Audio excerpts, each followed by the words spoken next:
And we've made it to the final chapter of the Bhagavad Gita, chapter 18, which is entitled The Perfection of Renunciation. At the beginning of the Bhagavad Gita, Arjuna had an idea of renunciation as abandoning his duty, leaving work, leaving the battlefield, basically quitting his job and going and sitting solitary in some forest or next to some river and avoiding the situations of reality that were facing him.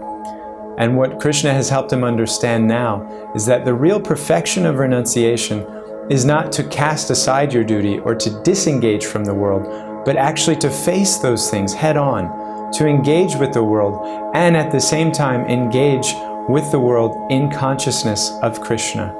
To be aware of what it is that Krishna wants and what Krishna expects, and to not expect our sense of happiness or fulfillment to come from anywhere else. Krishna promises that when we recognize these things, then naturally the fear, the anger, the attachment that we experience in our day-to-day life will fade away. And in any circumstance, even on a battlefield, we'll be able to have that sense of love and protection that comes from Him.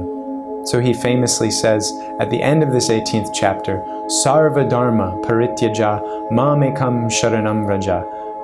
Basically, abandon all varieties of religion and just surrender unto me. Now, what does Krishna mean by religion? Does he simply mean don't be a Christian anymore, or don't be a Muslim anymore, or don't be a Hindu anymore? Those things are helpful for many people in developing their relationship with God. And yet at the same time, those designations are not ultimately of the soul. The soul is not Muslim or Christian or Hindu or Jewish or any other designation like Chinese or American, rich or poor, young or old, Democrat, Republican. These are all also religions that the soul has to let go of. And so Krishna has characterized the nature from which we develop these misconceptions of religion.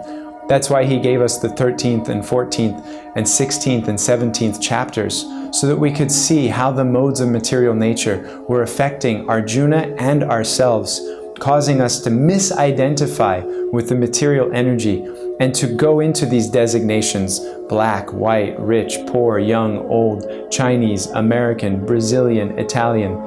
And through that misidentification, feel all the fear and anxiety that comes along with the soul identifying with temporary material energy. And so this analysis of how to actually disconnect and genuinely renounce doesn't mean to leave aside those connections, but to face them with the genuine understanding of the truth that my real identity is as a spirit soul. And all the other considerations are subordinate to that one understanding, that one relationship with Krishna, through which I can achieve all perfection.